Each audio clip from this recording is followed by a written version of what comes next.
making a wonderful noise. Just the right tail.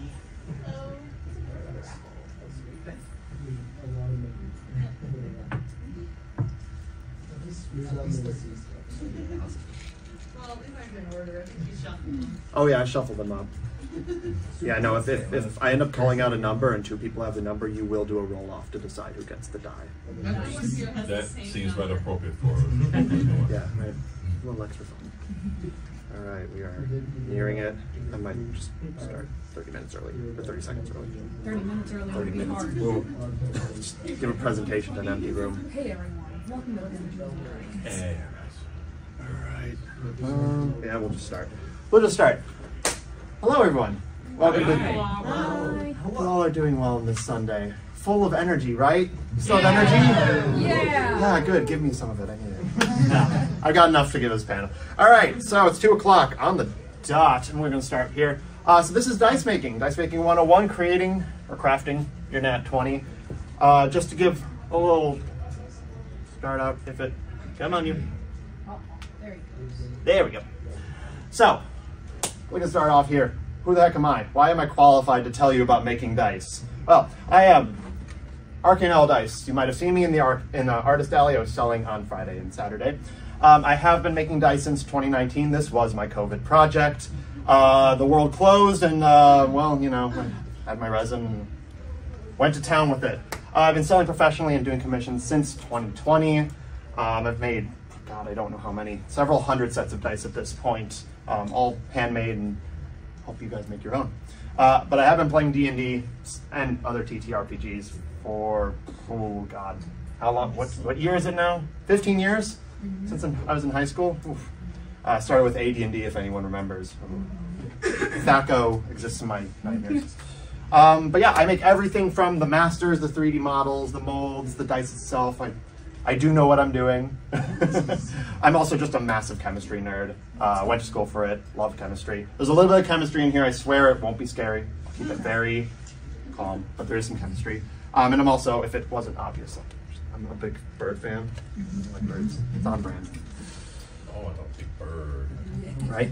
All right, I'm gonna start off, I'm not gonna put you to sleep, but there is some quick legal stuff. Because if you're making dice for yourself, you can do whatever the heck you want. You're not selling them, like, go to town. But if you do ever plan on selling your dice, you have to make your own masters or get masters from someone who gives you the commercial rights to use them. Just want to be clear here, if you buy a set of Chessex and you make some dice off of that, that is not okay. So, getting that out of the way. But for the sake of this 101 style little course, I'm going to be mostly just going over making dice for yourself. If you have any commercial questions at all, you can always ask me after the fact. We're also going to talk about PPE, personal protective equipment. We are going to be working with 2-part epoxy resin, 2-part platinum cure silicone, paints, all sorts of things. You need to protect yourself because these are chemicals. None of them are particularly dangerous, but they aren't completely benign. One of the biggest things you can do is just put on some nitrile gloves whenever you're working with a 2-part epoxy or a 2-part silicone. And for certain epoxies and things, you might need a respirator. If you ever have any questions, every chemical ever sold is going to have what's called an SDS, a safety data sheet, and it will tell you use nitrile gloves, use latex gloves, wear a respirator, whatever the case you need. But you can usually find it on whatever company you buy it from, their website. Just give it a look. All right, so required versus optional. There isn't a whole lot required to make dice, but there is a whole lot that you can get if you want to make them even a little bit better. As far as required is concerned, you will need silicone for the actual dice molds themselves. This can be a platinum cure silicone or a tin cure silicone. Won't go into depth with that, but if you're curious, do some research. You need a 2-part epoxy resin. That's what you're going to actually pour into your molds to make the dice themselves. As far as making the dice molds themselves, this is my method, but most of them usually rely around making some kind of a vessel to stick your masters in and fill up with silicone, or the 2-part silicone.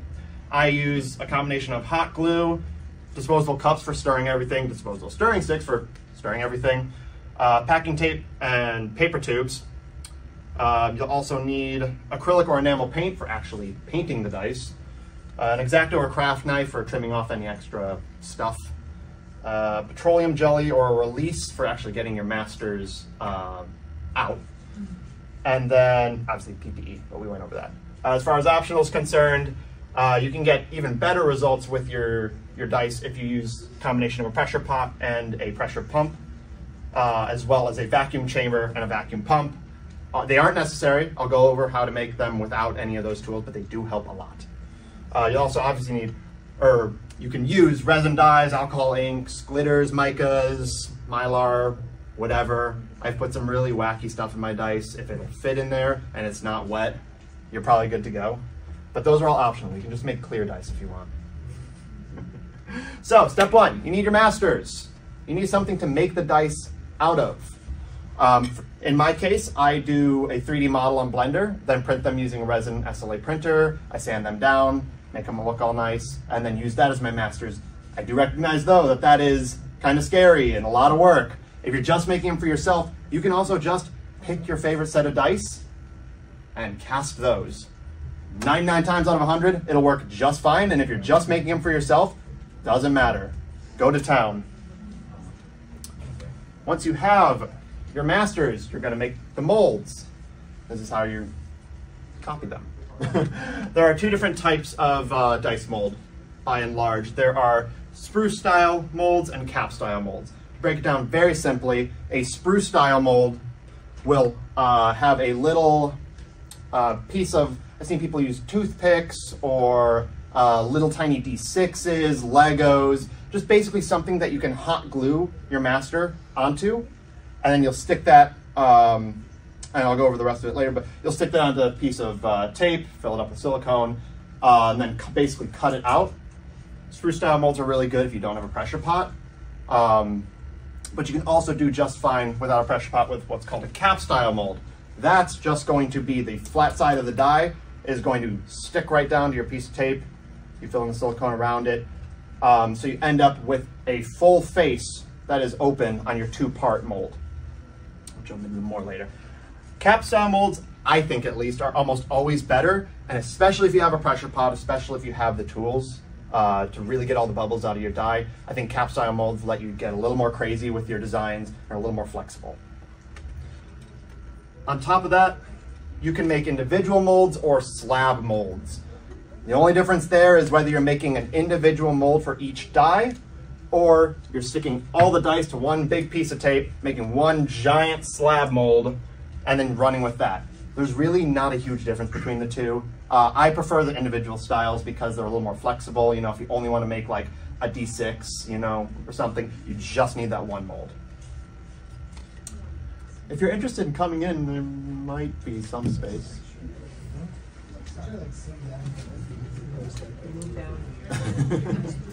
Keep moving along here.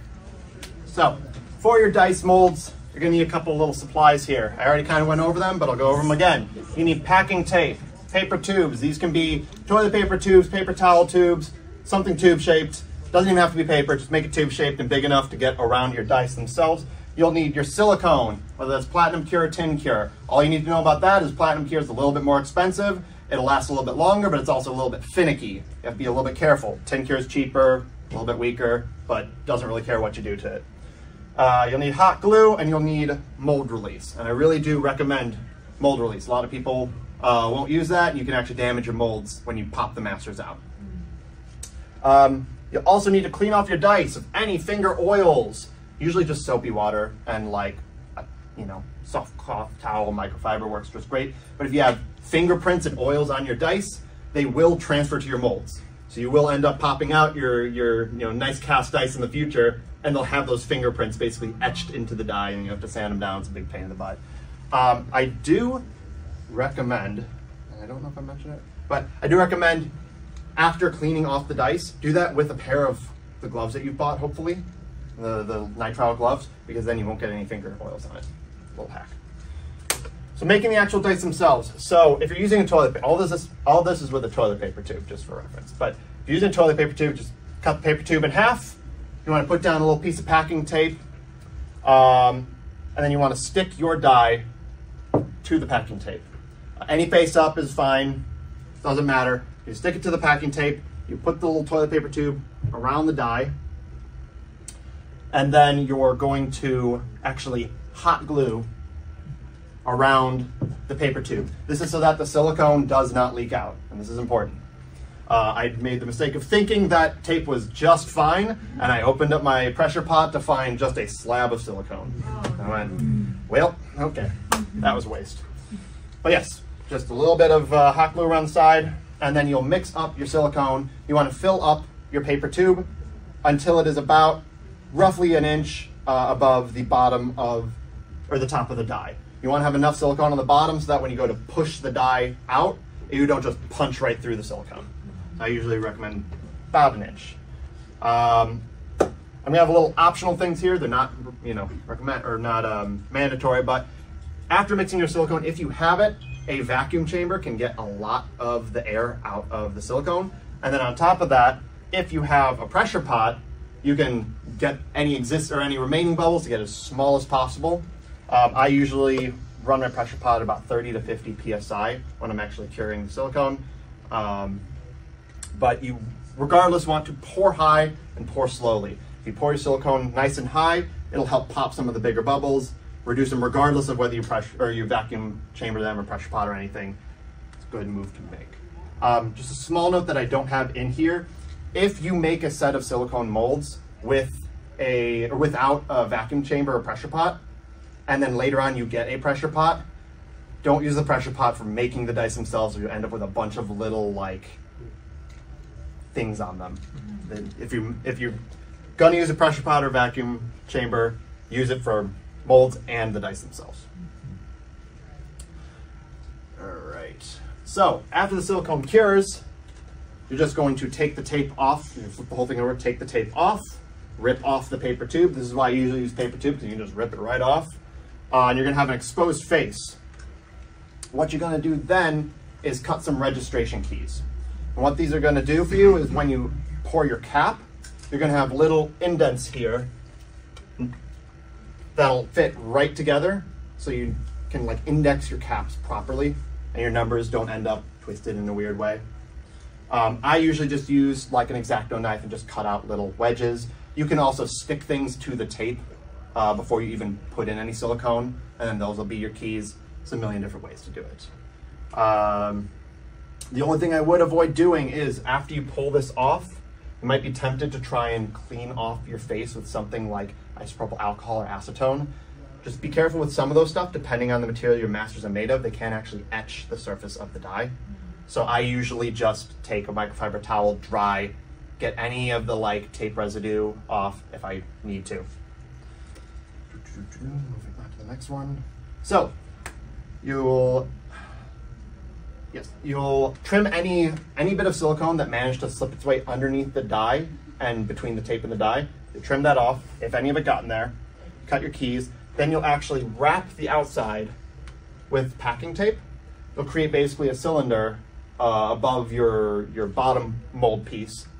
And that's when you're gonna add a little bit of a release agent, because you're gonna be making your silicone cap. You don't want the silicone to stick to each other. You can use, there's 1,000,001 mold releases, or if you just have some petroleum jelly and a Q-tip, that'll work just fine. You just need a surface to spread the two apart. If any of your mold release gets on the die face that's open, you're gonna wanna remove that, because just like with the fingerprints, anything on the die will get replicated in the actual dice that you make later. So you want that to be as clean as possible. You wanna limit your post-pour processing if you can.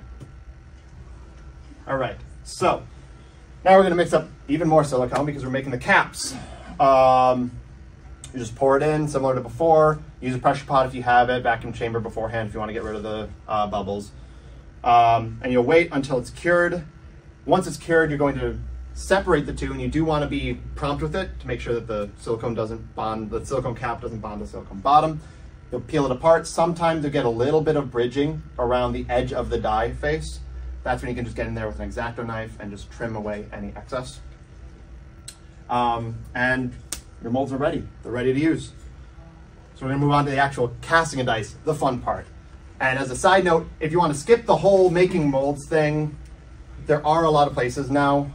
Back when I made this presentation, there weren't a lot of, but the handmade dice scene has exploded. There are a lot of places where people will make molds for you, pre-made molds. The only thing I would say is if you're thinking about going on like Wish or AliExpress and buying dice molds, maybe don't. A lot of them plagiarize dice from existing dice makers, and they're really fragile and they'll fall apart. It's not a bad way to like dip your toes in, but I always think it's better to really support like the artists who are making these. So a lot of Etsy stores will have them. There's a lot of places where you can get pre-made molds. But you have your mold one way or another. It's time to actually cast dice. This is the fun part. I hate making molds. Making the dice, that's the fun part. So what you're going to do is you're going to take your 2-part resin or epoxy resin. There are a million of them out there. I particularly use KS Resin's liquid art, I think is what it's called. But you really can't go wrong as long as it's a 2-part epoxy resin. You're going to mix it for about 5 minutes. Your fingers are going to kind of hurt because you're going to be doing this for 5 minutes straight. You want to make sure that that 2-part epoxy is mixed as thoroughly as possible. Otherwise, you're not going to get complete cure. You do also want to avoid introducing bubbles if you can. So don't be whipping it like you're making whipped cream. Like stir as smoothly as possible. Avoid getting any bubbles in. I use about 40 milliliters. It's about 30 some odd grams of resin per die. You may use different depending on whether your dice are bigger, smaller, you got a bunch or a little. You'll just have to kind of experiment. And this is where you can add your glitters, your foils, your dyes, your all of the whatever you want to put in your actual resin. You'll add it in, mix it up. The only thing I will say is avoid anything in it, anything with water in it. If you're putting inclusions into your dice, avoid water. So if you're doing things like plants, if you're doing things like certain inks that are water-based, and someone asked me to put like corn in their dice, fresh corn. I'm like, I'll do dry corn. You just want to avoid water because water will inhibit the epoxy from curing properly. Also, if you have the vacuum pot or the pressure pump, you can either use a vacuum pot to pull out as many bubbles as possible, or use the pressure pot, or both. Use the pressure pot to shrink them down. So we're going to pour resin into our molds. You can, if you make multiple colors, you can pour them in interesting ways. There's a lot of different techniques out there. YouTube is your friend for all this, honestly. But you'll pour it all in, and you'll let it sit. You don't want to immediately put the caps on and throw them in. You want to let them sit for a hot second. Let any bubbles that are in there rise to the surface. And then you can either use a heat gun. I've seen people use hair dryers, but that might make it splatter. Or my go-to is just one of those stick lighters, the kind of ones you use to like light a grill. You just click it on, wave it above the surface, and the heat will help pop the bubbles. Yes. How long would you recommend letting them sit before capping? Usually you can get away with just like a couple minutes. Okay. Honestly, what I do is as I'm pouring them and prepping the caps, by the time I'm done prepping everything, the first one is probably ready for like waving. Gotcha. So, if you're like unsure about it, you can always do it more than once too. Like you can pop all the bubbles, wait a second, see if any more come up, and if they do, pop them again. Cool. And then what I do is actually on the cap portion of it, I'll put just a little bit of resin on the number. This will help avoid capturing any air when you put it on, because that could lead to a void. So it just kind of helps break the surface tension. So if you have a pressure pot, you can put your molds in the pressure pot and set it to about 20 to 30 psi. If you use that pressure pot to make your molds, whatever pressure you put them in for the molds, don't go above that for your actual dice themselves, or else it could push the resin into places that it shouldn't go. I generally do about 20 to 30 psi. I've tried as low as like 10, I've tried as high as like 50. It tends not to make a huge difference so long as your dice or your resin wasn't full of bubbles. Generally speaking, higher PSI means clearer resin because it makes the bubbles real small. Lower PSI can lead to less what's called diet dice, which is effectively it's collapsing the bubbles in your resin so much that it's actually pulling the walls of your silicone mold in just a little bit. So it's kind of a healthy balance. I found 20 to 30 is good enough. And you want to let them cure for the full time on the bottle. There'll be a couple things on the bottle. There'll be something called a pot life. Pot life is how long you have in your mixing cup before it starts to set. There'll be something called a cure time. Cure time is just basically until it is no longer tacky, but it may still be soft. And then there's something called a full cure, which, like it sounds, that's when it's fully cured, it's good to go. The resin I use has a pot life of about 45 minutes. It has a cure time of about 12 hours. And it has a full cure time of about 48 to 72 hours, depending on the temperature. So what that means is I'll usually leave my dice in the molds for 2 whole days, because I found if I pop them out after a single day, and I put them on just like a piece of mirror glass or something, they will actually sag ever so slightly. So just read your bottle, read whatever resin you're using. These times can vary wildly. I've seen ones that'll cure in an hour. I've seen ones that take 2 weeks to cure. So just do your research. You're gonna pop them out, and this is where you're going into finishing steps. Now this is where it's really gonna vary depending on your level of perfectionism, depending on how clean your masters were, and what you prefer in particular. If you made your masters perfectly clean and did your mold absolutely perfectly, when you pop out your die, it should be a pretty much perfect replica of that and shouldn't need any finishing, besides just trimming off a little bit of the flashing. But if you know, we're a little sloppy, it's fine, it happens. You can use sandpapers or polishing papers to clean it up. The brand that I see all the time and that I use all the time is Zona. They make these polishing papers. They come in grits from 30 micron down to 1 micron. If you carry a die through from 30 to 1, it'll turn out absolutely glassy, crystal clear. Yeah, you have your finished dice. They're all nice and clean. It's time to ink them. Because what is a dice without its ink? Generally speaking, thinner acrylic inks are going to be your best bet, because thinner acrylic inks aren't going to bridge as much and they're going to lay down nice and smoothly. You can either paint them on with a brush and then wipe the ink off while it's wet, or you can wait for it to fully dry and then actually scratch the ink off. Since the numbers are generally rougher than the faces, the excess ink should just scratch right off, just pop right off, and your fingernail is not harder than epoxy resin, so you won't scratch your dice. Maybe if you have acrylic nails you might, but if you have regular nails, you should be good to go. Generally speaking, you'll probably need more than 1 coat, unless you're using a really high quality paint.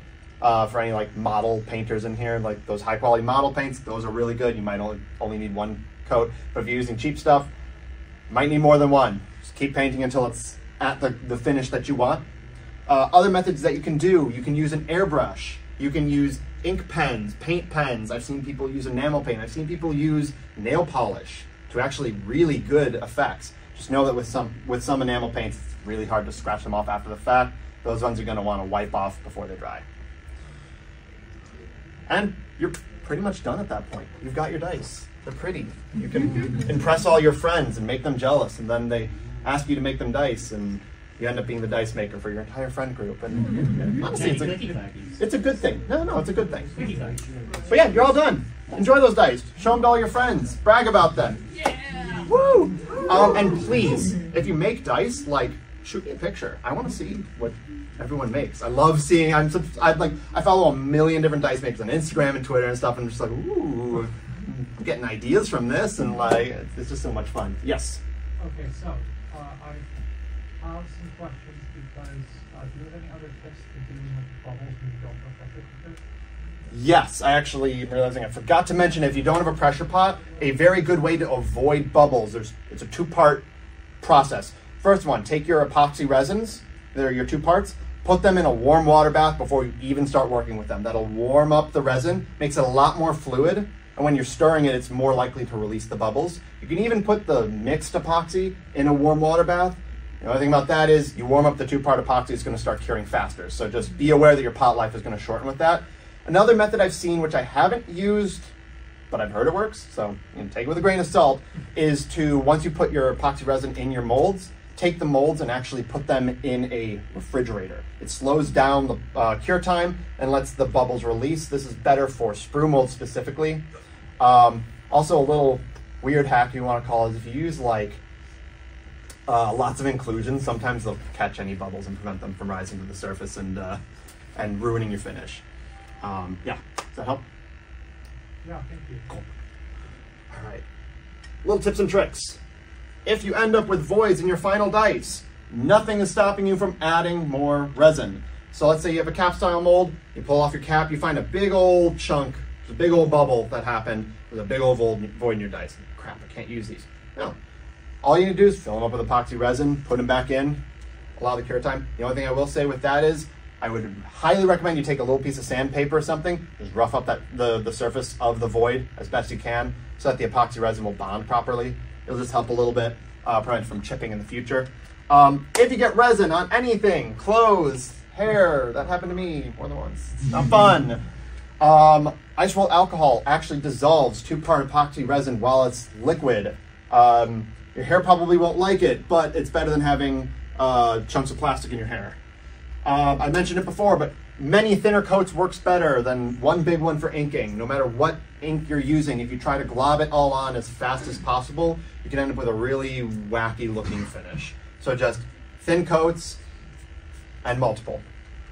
Also, for all my mathy, sciencey chemistry nerds here, this will be the only kind of hard chemistry. Epoxy resin has a density of about 1.1 grams per milliliter. So if you're doing any kind of inclusions at all, try to find things that have approximately the same density, because that'll prevent them from sinking down. Or just pack your dye so full of said inclusions that they can't sink. And final tip, experiment, please experiment.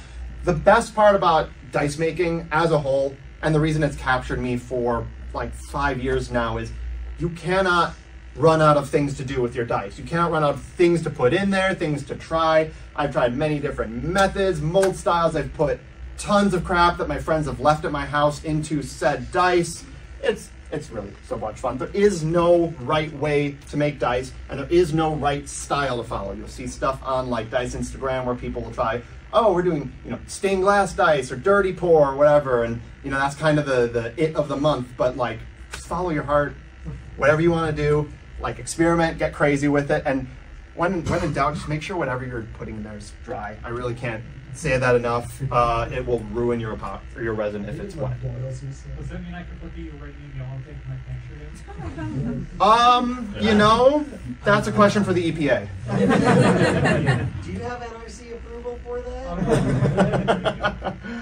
Yeah, so I'll just finish this off with a little bit of shameless self-promotion. I do have an online store for all my dice. If you watch through this whole presentation, you're like, oh, no, never mind. I do custom commissions and pre-made dice. I'm at Arcane Owl Dice at square.site. I'm also on all the social medias, literally all of them. Can't guarantee I'll post, but I'm on them. But yeah, if you ever make any dice, please share them to me. I'm not just saying that. I just had a question. Do you ever use a clear coat over your dice after the fact? I have. I've actually messed around with that back when my finish wasn't quite as good, and you can get away with it. You just have to be careful of runs. Gotcha. That's not a bad idea, especially if you want to encase your ink and make it really permanent. But yeah, exactly. Experiment. Clear coats. Fun. Another question. Perfect. Gee, I know petroleum jelly, basic ideas on acrylics. What is mold release compound anyway? Oh, there are so many different mold releases. That's a rabbit hole in and of itself. The one that I use, Petroleum distillate, or? They make a lot of different silicone mold releases, like specifically for silicone. I use I think it's Smooth On Mold Release 200. I can't remember the exact name of it, but like, it's one of those things where if you look up silicone mold release, you'll get like a million results, and most of them will probably work just fine. I just say the petroleum jelly because I know almost everyone's got some, and it works actually like really, really well. You just have to be careful of getting any petroleum jelly on the actual face of the die. Any other questions at all? If you have questions later or you don't want to speak up, feel free to shoot me messages on any of my socials. Yes? Okay, so I might have just zoned out for this because I'm really tired. That's fine, I am too. You mentioned earlier in the presentation how do not mix water with the resin Yes. or whatever. Why? Because water will inhibit the cure of 2-part epoxy resin. It actually prevents the polymers from linking properly, so you end up with, you'll get a surface that's really soft, like to the point where your nail will indent real easily and wavy. I think sometimes too, if you make the pour really thick, the epoxy will get hot enough to start pouring the water. You'll just get a bunch of That too. bubbles inside. Yeah. Do you have a question? I forgot it. That's a Sunday mood. Yeah. All right. Any other questions? If not, I will go straight on to the dye. I remembered. So if you do want to inlay heavier things into the dice, Yes. what would you recommend as the process for doing that? You've got- you can. Yes, you've got a couple of options there. You can pour like, you know, half of the dye, a little less than half the dye, let that cure most of the way, and then lay it on top and add more resin. You can, I've seen people 3D print pieces to basically hold it. You can also make them out of, you know, other materials. What I've done in the past, I've actually used like a iridescent foil, packed half the dye, put the thing in, then packed the other half, and it kind of created like a holographic effect around the thing that's been included. You got a lot of options. Yeah. Okay. Another thing came to mind. Sure. In the artist alley, there's a vendor that's selling swirly dice. USP swirly things inside. Yeah, you're sitting right there. You're talking about like liquid inclusion dice. As far as I know, and correct me if I'm wrong, it's basically a capsule full of like mica liquid that you basically insert into the mold and then fill around it. All right. That is it. You have to seal it entirely before you can put it in the dice. Like you said, I've had them crack and the whole mold will explode due to the amount of water. You have to be very careful with it. Yeah. No questions? Cool. All right, we'll move on to the little dice auction. If you've got a piece of paper, you are entered into this little dice auction to win a fancy little D6 here. If you didn't get a piece of paper and you're watching, where did Mimi go? Did she leave me? Maybe. Oh, there's person with the mask in the back has numbers. If you didn't get a number, go ahead and get a number real quick. I will give you 2 hot seconds and then I'll start rolling. Anyone not get a number? Mostly looking at people in the back. I'm going to assume everyone got a number. Cool.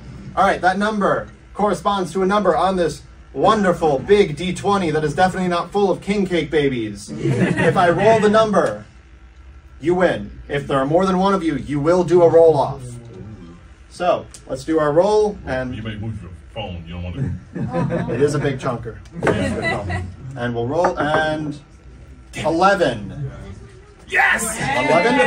Another 11? Oh, we got 2 11s. All right, both of you come on up here. What? That's your ticket. No, I'm number 9. Yeah, that is your number 9. Where is it? I'm gonna grab it for you. It's on your leg. Can I grab it? Both of you. I want you to roll the D20. One of you first, whichever. High number wins. Go, go, go, go. I got a D20 on your 19 ones dice yesterday, so I don't have much hope. Oh, 7. Okay, all right. Let's see what you got. A nat 20. Here's your D6. Enjoy that. And to the rest of you, thank you so much for coming to my panel. If you have any questions at all, at Arcane Owl Dice on all the social medias. I'll be walking around here for probably at least a couple more hours. I love answering questions. I love getting people into this wacky hobby. Go out, experiment, make funky, weird dice. Make your friends question your sanity when you put king cake babies or corn or whatever else into your dice. And cheese. And one day, maybe. But have fun with it. Show me what you make. Just, yeah, have fun I'm with gonna it. send you a glazer, and I want a D20 this big. Oh no, that one might be hard.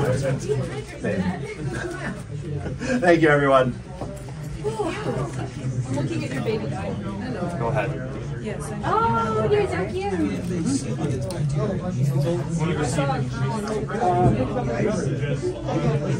Someone at, I want to say it was the last Fursquared, like threw babies at me and then ran away, and I was like, I'm putting these in dice. Somebody, I think at the last Fursquared, I think it was like a capsule thing, and mine had just, it was full of babies. And I was like, okay, cool.